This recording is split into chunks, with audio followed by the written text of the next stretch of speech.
Tardes. Muchas gracias por la invitación. Gracias a usted por aceptarla. ¿Cuál es el análisis que realizan ustedes? Porque no hace mucho, hace solamente unos días atrás, habían presentado también un informe correspondiente a todos los beneficios que ha brindado esta aprobación en el Congreso Nacional de un denominado Pacto de Impunidad 2.0. Sí, llama poderosamente la atención. Hay que analizarlo de manera congruente, ver que el decreto 04-2022 se encuentra vigente. Lo importante es que el artículo 4, literal A, debe ser de análisis por parte de los jueces, ya sea en cualquier instancia que se encuentre en ejecución de letras de lo penal, Corte de Apelaciones, magistrados de la Corte Suprema de Justicia, en vista de que deben motivar un aspecto que es fundamental, los supuestos de las políticamente motivados que deben ser estos casos, en virtud de que el artículo 205, numeral 16 de la Constitución de la República, si bien es cierto, da la potestad para que los diputados y diputadas del Congreso Nacional brinden o conceden amnistías, son para temas de delitos políticos y comunes conexos. Como muy bien lo estableció, los delitos de abuso de autoridad, malversación de caudales públicos, entre otros, son delitos en perjuicio de la administración pública, quiere decir que son vinculados a actos de corrupción. No podemos ver fríamente solamente de que está vigente una ley y hay que aplicarla. Eso no debe ser de esta manera. El principio de iura novit curia obliga a los jueces a que conozcan el derecho y apliquen de esta forma como debe ser. Recordemos que el artículo 185, numeral 3, establece una disposición clara para los jueces que en cualquier momento, cuando encuentren una normativa que choque o que lleve contradicciones con la Constitución de la República, deben demandarlo de manera oficiosa a la Corte para que se pronuncie sobre dicho caso. Es con base en ello que llama poderosamente la atención que se siga aplicando este aspecto y recordemos que ya hemos denunciado dos jueces esta misma semana por actos similares en vista de que no hacen una motivación adecuada dentro de los casos que conocieron y por ende se enmarca dentro del tipo penal de prevaricato judicial dicha acción que fue puesta por parte de este Consejo ante el Ministerio Público y por ende deben actuar para investigar estos tipos de casos. A criterio de ustedes como Consejo Nacional Anticorrupción, ¿se está utilizando esta figura que fue aprobada en el Congreso Nacional para dejar sin responsabilidad penal a aquellos acusados por malversación de caudales o delitos relacionados con corrupción y no a aquellos que presuntamente fueron juzgados o señalados o acusados por delitos políticos? Es que ahí es donde está la trampa. Lo incluyeron todo dentro del decreto 04-2022 y el artículo 4 establece cuatro literales.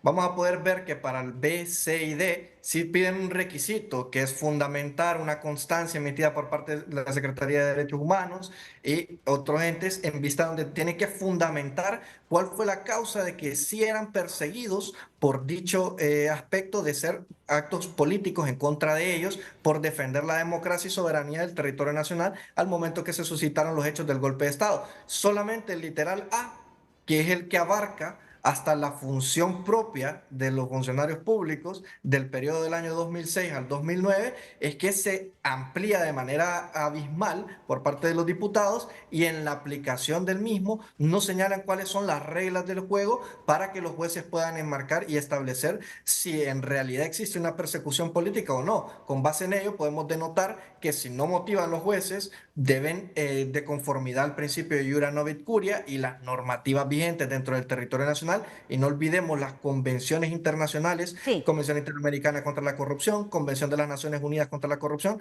que prohíben los aspectos de brindar amnistías en temas de delitos en perjuicio de la administración pública, no porque el CNA lo diga, sino porque todas estas disposiciones que blinden temas relacionados a actos de corrupción conllevan que se genere impunidad.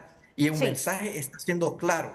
Señalan, y esta mala práctica puede ser replicada. Los casos que se están judicializando por parte del Ministerio Público en este momento en contra de otros miembros de partidos distintos al partido de gobierno, ¿qué va a pasar si existe un cambio dentro de las autoridades después de las elecciones?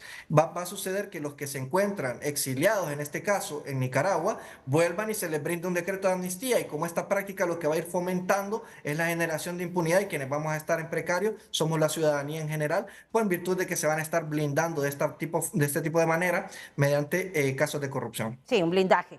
Y de este blindaje que usted habla es que se tratará la sesión de pleno de la Corte Suprema de Justicia mañana, los 15 magistrados, algunos vía virtual, otros presencial, otros también llamados de otras salas, tomando en cuenta que la Sala de lo Constitucional no puede nuevamente conocer este recurso que ya había sido conocido previamente por 5 magistrados.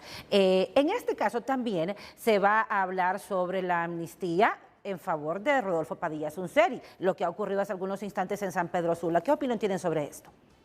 Sí, hay que recordarle a los magistrados de la Corte Suprema de Justicia que deben fundamentar de conformidad a derecho.